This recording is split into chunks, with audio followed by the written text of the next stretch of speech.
How you doing? My name is John Four, and I'm bringing to you today a video called How to Ride Dirt Jumps When You Suck.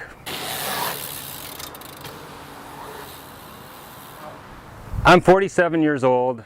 I think I rode my very first dirt jump when I was 42. So the reason why I'm doing this video is I figure if I can learn how to ride a dirt jump, so can you.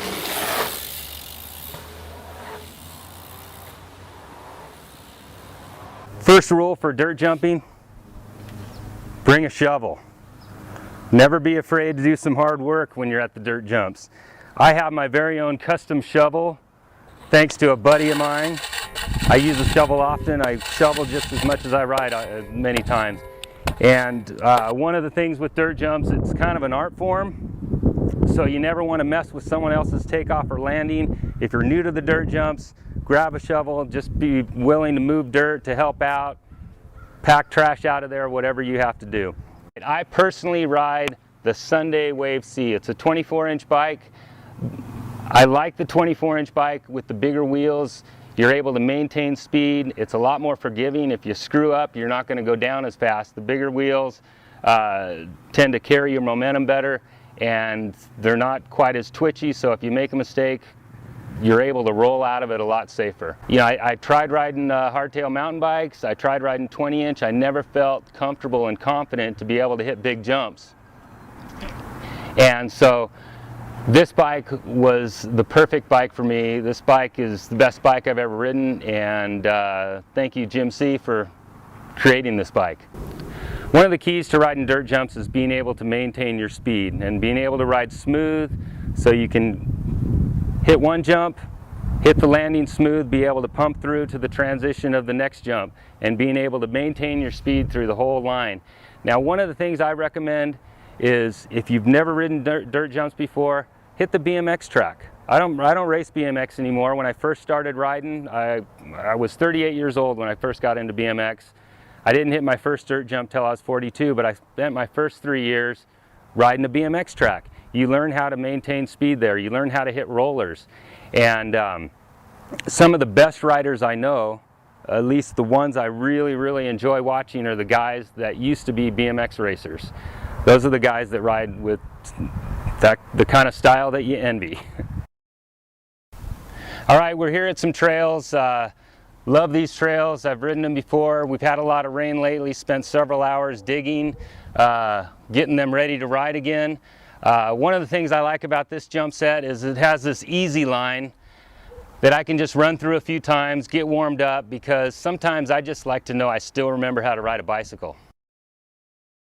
I take a lot of time thinking things through, watching other riders, asking questions to riders I respect.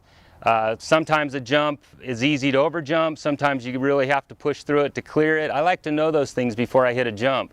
And because I don't like to crash. Crashing sucks, it hurts, especially when you're my age. I like to be able to get through a set without killing myself. Another thing to do when you're first riding a new set of trails is, after you spend some time watching some guys, identifying some guys that you respect and you feel like you can learn from, is maybe follow them into the set the first time, because one of the hardest things is gauging your speed the first time through a set of trails. You don't want to go too slow and 50-50 the landing, or you don't want to go too fast and completely overjump the landing. Once you have figured out that jump, and once you know where the landing is, how steep that landing is, basically you want to come into that landing front tire first. And you want basically your front tire to hit as far towards the top of the landing as possible. And your front tire and back tire will actually hit very close to the same spot. And if you're able to do that, that's going to maximize how much pump you get on the landing, and it's going to set you up to be able to pump into the takeoff of the next jump.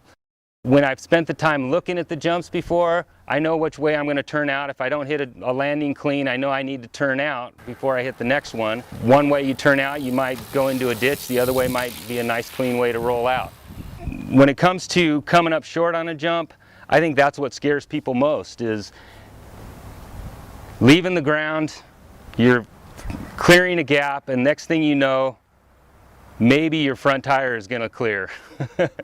So if you're going to come up short and you know you're going to 50-50 that landing, best thing to do is stiffen up, straighten out your legs, lean back, and you can completely 50-50 a landing and still roll out of it without hitting the ground.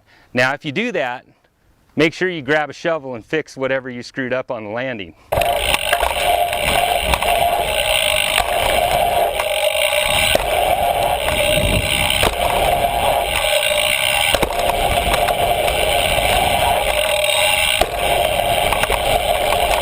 All right, quick recap here. Bring a shovel. Don't be afraid of some hard work. You'll get respect at the trails if you're always bringing a shovel and willing to work. Number 2, spend time watching the other people ride the trails. Check out the trails. Make sure you know your turnout spots. Make sure you're going to know what to do if you screw up. Learn how to pump through transition. Learn how to maintain that speed. Learn how to do it without pedaling in between jumps. And first and foremost, have fun. Dirt is a blast. It's a lot softer than pavement. And at 47 years old, it's my favorite thing to do.